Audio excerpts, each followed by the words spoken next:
Ahojte, bádatelia. Vitajte na tomto kanáli, kde rozbíjame paradigmu osvietenstva a snažíme sa dostať k pravdám hlboko skrytým pod vrstvami moderných interpretácií.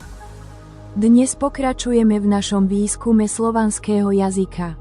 V prvej časti sme skúmali, čo znamená grécky jazyk v očiach Ríma a videli sme, že nejde o etnický pojem, ale o všeobecnú kultúrnu a jazykovú kategóriu. Pre Rimanov bol grécky nadnárečným označením pre celý balkánsky korpus príbuzných rečí, zjednotených pod názvom Linka Graeca. A odtiaľto pokračujeme v našom výskume. Prvým kľúčom k pochopeniu romejského sebauvedomenia nie je etnicita, ale občianstvo. Práve cisár Caracalla urobil rozhodujúci krok ediktom Constitution Antoniniana roku 212, ktorým udelil rímske občianstvo takmer všetkým slobodným obyvateľom ríše. Od tohto momentu už Riman nie je výsadou Talianska, ale univerzálnym politickým statusom. Caracalla nie je náhodný reformátor. Otvorene obdivuje balkánsku bojovnícku kultúru a je hlboko posadnutý obrazom Alexandra, ktorého rituálne napodobňuje, od odevu až po symboliku. S Maximínom Trákom sa začína epocha balkánskych cisárov v Rímskej ríši. Jeho nástup nie je izolovaným precedensom, ale začiatkom hlbokej zmeny v zdroji moci. Počas 3. storočia sa rímska armáda rekrutuje prevažne z balkánskych krajín, Trácie, Mézie, Ilírie a Panónie. Práve tam sa nachádzajú najodolnejšie légie a najlepšia jazda ríše. Z tohto vojenského pásma vychádza vlna tzv. Vojenských cisárov, ktorých legitimita vyplýva z armády a nie zo senátu. Od tohto momentu Balkán prestáva byť perifériou a stáva sa trvalým zdrojom cisárskej moci. Trácki cisári nazývajú svoju časť ríše Ilírik, ilírsku časť, ilírskú armádu. To je jadro trácko-balkánskej kultúry, z ktorej pochádzajú takmer všetky armády, prostredníctvom ktorých cisári vystupujú k moci. Zosimos hovorí o Diokleciánovi a jeho skupine. Hoj Illyriuai elabon ten archen. Ilíri prevzali moc. Pod Ilírmi rozumie balkánske vojská, to, čo by sme dnes nazvali trácko-dácko-mézijským pásmom. Claudius Dvagotkus a Aurelianus sú opisovaní ako Illyriciani principis, ilírsky cisári, hoci pochádzajú zo zemí Mézie a Trácie. Dioklecián a Galerius sú označovaní ako natus in Illyriko, narodení v Ilírii, zatiaľ čo Zosimos spresňuje, že Galerius bol pôvodom Trák, syn pastiera z hôr Dardánie. Teda, administratívne, Ilíria, rodovo, Trák. Konštantín Veľký sa narodil v Naisuse, Niš, trácko-dáckom meste, súčasti Ilírie. Eusebos opisuje jeho pôvod ako pochádzajúci z bojovníckych národov Dunaja. Tak sa rímska mapa postupne usporadúva: západ, Taliansko, stred, Ilíria, Balkán, východ, Ázia. Raný rímsky význam pojmu Ilíria, obmedzený výdruhý storočí na dalmátske pobrežie a niektoré horské kmene severne od Epiru, zaniká koncom 3. storočia. Na jeho mieste sa formuje nový, široký význam. Vznikajú vojenské diecézy so širším rozsahom. Rímska diecéza Ilíria zahŕňa Moesia Superior, Moesia Inferior, Dacia Mediterranea, Dacia Ripensis, Dardania, Praevalitana, Macedonia, Tesalia, Achaea, Kreta v rôznych obdobiach. To je takmer celý balkánsky polostrov. Ilíria už nie je provinciou, ale vojenským srdcom ríše. Za týchto vojenských, balkánskych cisárov dochádza v ríši k hlbokým a systematickým zmenám. Správa už nie je sústredená v Taliansku, Balkán sa stáva skutočným centrom ríše. Dane smerujú do balkánskych krajín. Mincovníctvo sa presúva na Balkán, tu sa nachádzajú hlavné vojenské a administratívne jadrá. Z Balkánu sa rozdeľujú prostriedky, odtiaľto sa prijímajú strategické rozhodnutia. Tu sa formuje nová rímska moc. V tomto kontexte jasne vidíme, ako obyvateľstvo, ktoré Rimania nazývajú grécke, už nie je perifériou, ale vládnucou vrstvou ríše. Práve v období balkánskych cisárov sa formuje aj nové sebaoznačenie – Rómejovia. To nie je etnické meno, ale politické a občianske. S koncom trátskych cisárov sa začína aj koniec klasickej východorímskej ríše. Arabské výboje v 7. storočí vyvolávajú masové presuny obyvateľstva smerom ku Konštantínopolu, Malej Ázii a Balkánu. Toto obyvateľstvo so sebou prináša nový jazyk. Ide o alexandrijské koiné, formované už v období Ptolmejovcov v silne semitizovanom a egyptizovanom prostredí. Líši sa od balkánskeho koiné a opúšťa tvrdé B, ktoré sa začína vyslovovať ako V. Týmto jazykom hovoria helenisti, čo dosvedčuje už evanjelista Lukáš. Postupom času pojem Helen začína znamenať pohán a preto alexandrijský jazyk helénsky hľadá nové pomenovanie. A začína sa nazývať koiné grécky. Zároveň anatolské národy hovoria svojimi jazykmi až do 7. storočia.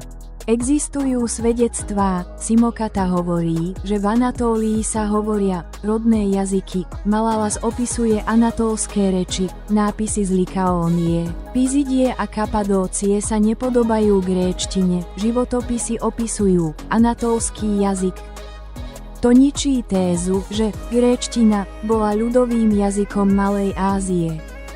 Balkánske a anatolské národy hovoria príbuznými indoeurópskymi dialektmi, alexandrijská gréčtina je administratívna, nie miestna. A tak v rímskej a neskoro antickej realite pojmy grécky a romejský fungujú ako všeobecné administratívne a kultúrne označenia, ktoré v sebe neobsahujú povinnú jazykovú ani etnickú identitu. Moderná veda však nerozlišuje medzi trátskym jazykom Grajkov a jazykom formovaným v alexandrijskej škole. Všetko tým kladie pod jeden spoločný menovateľ. V ríši však všetky národy hovorili svojimi vlastnými miestnymi jazykmi. Existovalo množstvo druhov koiné, arménske, frígijské, likaónske, pisidijské, kapadócke, lídijské, kariánske, ako aj ďalšie miestne varianty. Veda to však popiera a tvrdí, všetko sú to grécke jazyky. Od tohto momentu je zrejmé, že v 6.-7. storočí sa na Balkáne neobjavuje nový, slovanský jazyk. Objavuje sa nový literárny a administratívny jazyk prichádzajúci z juhu, ktorý vplýva aj na Balkán. V Konštantínopole si uvedomujú, že tento jazyk je zložitý a nezrozumiteľný pre obyčajných ľudí. Na Balkáne obyvateľstvo naďalej hovorí svojimi starými nárečiami, no už sa nachádza mimo hraníc ríše a ľudia sa prestávajú nazývať Rómejmi. Samotná ríša prijíma prisťahovalcov z Alexandrie, ktorí so sebou prinášajú veľkú duchovnú autoritu. Alexandrijská reč sa najprv prijíma v kláštoroch a cirkevných kruhoch. Postupne ju prijíma nielen duchovná moc, ale aj oficiálna štátna moc. V tomto procese sa jazyk opäť začína nazývať helénsky, ale aj romejský. Tak sa označenie romejský, ktoré pôvodne znamenalo občianstvo a príslušnosť k Rómejskej ríši, postupne stáva aj názvom jazyka. A tak vidíme, ako alexandrijský jazyk po tretí raz privlastňuje balkánsky pojem a prijíma ho za svoje vlastné meno. Pozrime sa však, kto sú vlastne Slovania. Sú novým národom alebo novým menom pre už známe obyvateľstvo? Na túto otázku môžeme najlepšie odpovedať. Ak sa obrátime na najstarší a najspoľahlivejší prameň k tejto téme, Jordana, autora zo 6. storočia, ktorý nepíše vonkajšiu kroniku, ale dejiny vlastného národa. To je mimoriadne dôležité, pretože neopisuje vzdialené a neznáme kmene, ale spoločenstvá, ktoré sú súčasťou živej pamäti jeho doby.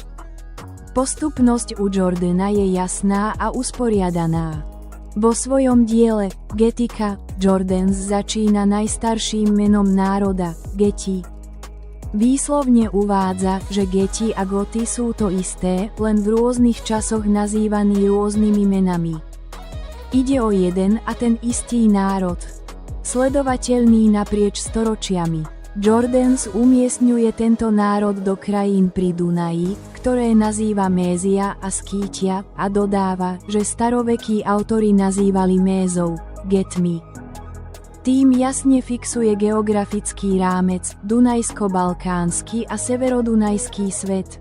Keď prechádza k neskorším obdobiam, Jordanes hovorí o Venetoch, ktorí obývajú tie isté krajiny.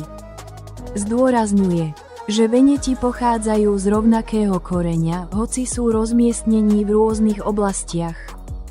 Napokon Jordanes pridáva rozhodujúce upresnenie Veneti, ktorí sa v našich časoch nazývajú Sklaveni a Anti. Postupnosť je teda jednoznačná, najprv Geti, potom Mézovia v Skýtii, následne Veneti a v jeho dobe Sklaveni a Anti. Jordanes neopisuje žiadne sťahovanie ani výmenu obyvateľstva. Opisuje zmenu názvov v čase. Krajina zostáva tá istá, ľudia zostávajú tí istí, menia sa len mená, ktorými boli označovaní v rôznych epochách. Záver: ak sú ľudia tí istí, nemôže dôjsť k náhlemu vzniku nového jazyka. To znamená, že tzv.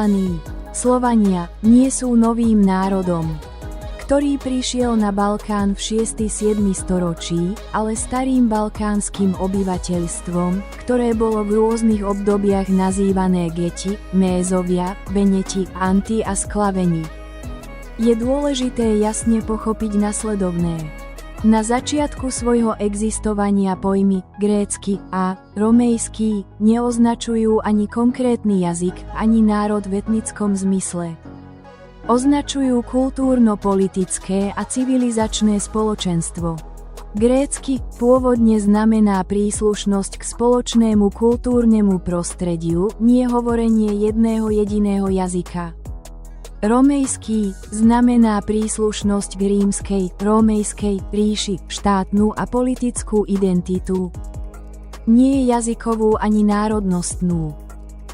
V rámci tohto spoločného kultúrneho a štátneho rámca existovalo množstvo rôznych hovorených jazykov, balkánskych, anatolských, semických, egyptských, kaukazských a ďalších.